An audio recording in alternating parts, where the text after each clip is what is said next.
mendengarkan praktek baik dari rekan kita CGP Kabupaten Padang Pariaman, yaitu Bapak Mas Rizal SPD, guru SMA 1 Lubuk Alung. Kepada Pak Mas Rizal kita persilakan. Terima kasih Bu Moderator. Baiklah Bapak Ibu, mengawali kegiatan kita pada siang hari ini, marilah kita bersyukur kepada Allah SWT bahwasanya dengan izin Allah kita bisa berkumpul dalam rangka hari ini saya berbagi pengalaman. Jadi kita berbagi Bapak Ibu, berbagi mungkin di pelatihan ada beberapa hal-hal baru atau hal-hal yang sudah Bapak Ibu kerjakan gitu. Ya, jadi kita kenali dengan budaya positif. Salam perintahkan salam juga kita utarakan kepada Nabi sekitar Muhammad SAW. Bapak Ibu, biar hari ini kita happy. Bapak Ibu happy kan semuanya? Happy. Mari kita mulai dengan ice breaking. Ya, ice breaking. Jadi ice breakingnya Bapak Ibu cuma mengingat apakah nomor yang Bapak Ibu sampaikan itu ganjil? Enggak ganjil ya, kelipatan ya.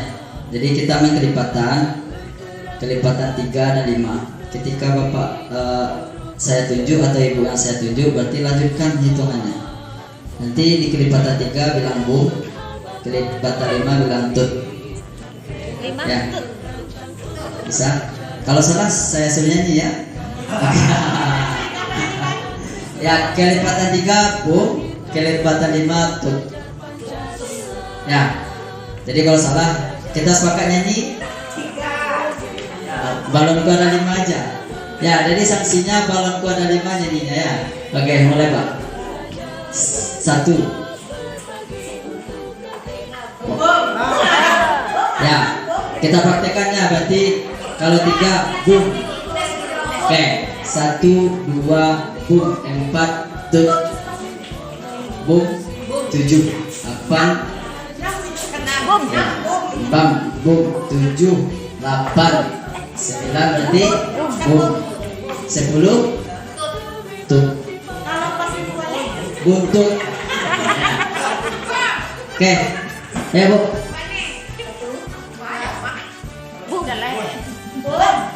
Ini itu langsung. Ya berarti nggak fokus ya karena siang hari ini. Oke, mungkin kita hukum langsung ya. Ya, balon ada 5.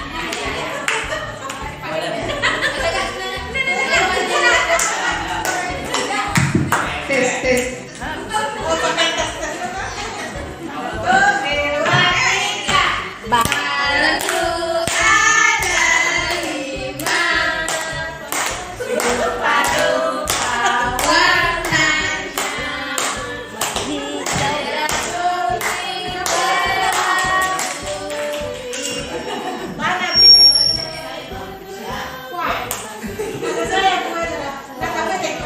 Ya, artinya.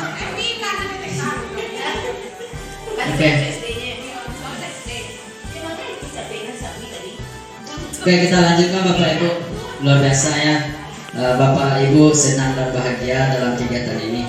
Jadi Bapak Ibu, saya cuma berbagi kegiatan kita di pelatihan itu, Masya Allah luar biasa. Jadi saya kena percaya Bapak Ibu yang hari ini ikut CGP angkatan 10 itu kalau nggak salah peluang terakhir Bapak Ibu.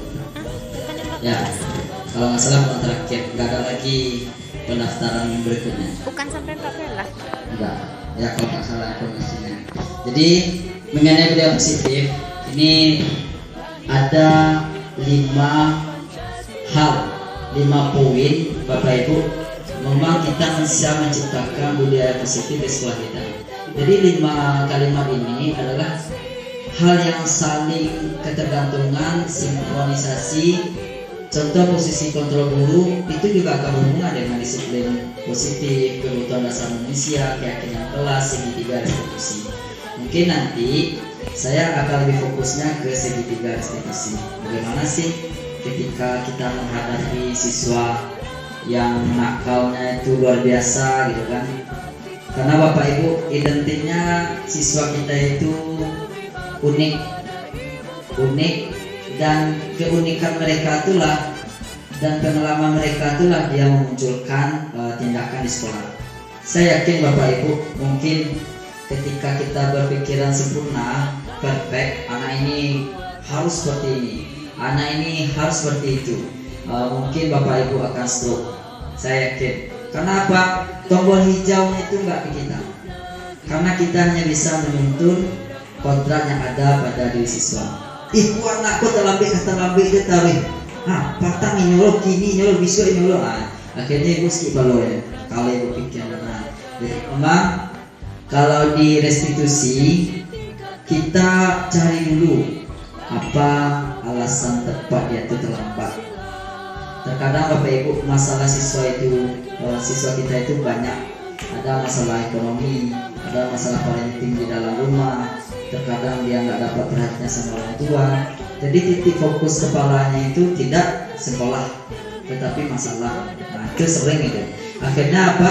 Akhirnya kita sebagai guru memang sangat dituntut bagaimana kita bisa memahami siswa, bukan kita yang dipahami oleh siswa. Ya. Jadi untuk apa? Dalam pembelajaran itu juga ada beberapa kebutuhan yang harus kita lihat pada siswa kita. Salah satunya kebutuhan rasa aman. Jadi ada di sana bertahan hidup. Bertahan hidup tentu terkadang siswa kita ini ada yang nggak makan pagi gitu. Kadang-kadang ada yang nggak dimakannya bu, baratnya yang dimakan di rumah gitu. Akhirnya tentu ketika kita nggak memahami itu akan muncullah permasalahan pada diri siswa.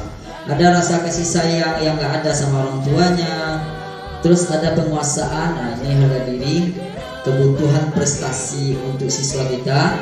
Ada kebebasan. Ini bebas ini bukan maksudnya dia tuh bebas ngapain aja di sekolah, tetapi memang ada kemandirian dalam diri siswa itu dalam berbuat atau dalam belajar dan kesenangan. Apalagi kalau di sini memang harus senang ya Bapak Ibu untuk anak-anak kita ya, siswa kita. Dalam hal lain juga ada motivasi yang harus ada dalam diri siswa, baik itu motivasi ekstrinsik maupun motivasi intrinsik. Jadi mungkin dalam posisi kontrol tadi Bapak Ibu, kita sering memakai yang penghukum ya, penghukum. Jadi anak-anak ini kalau ada melanggar kita langsung hukum aja gitu kan. Ternyata memang ada posisi kontrol itu berbagai macam.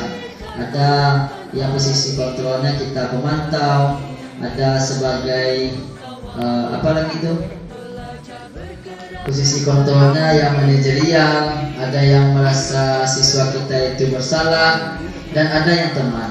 Jadi posisi kontrol ini Bapak Ibu, memang yang tepatnya itu adalah posisi kontrol manajerial.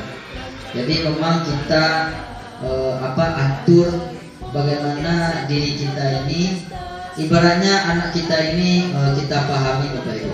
Kita pahami anak kita ini apa kebutuhannya, apa motivasinya, apa masalah hidupnya, sehingga memang kita untuk bertindak itu bersifat holistik.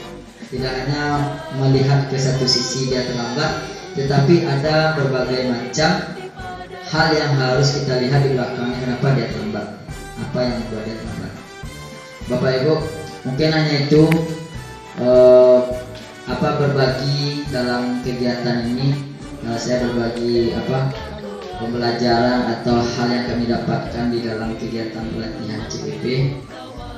Mungkin hanya itu kami akhiri dengan Assalamualaikum warahmatullahi wabarakatuh. Waalaikumsalam.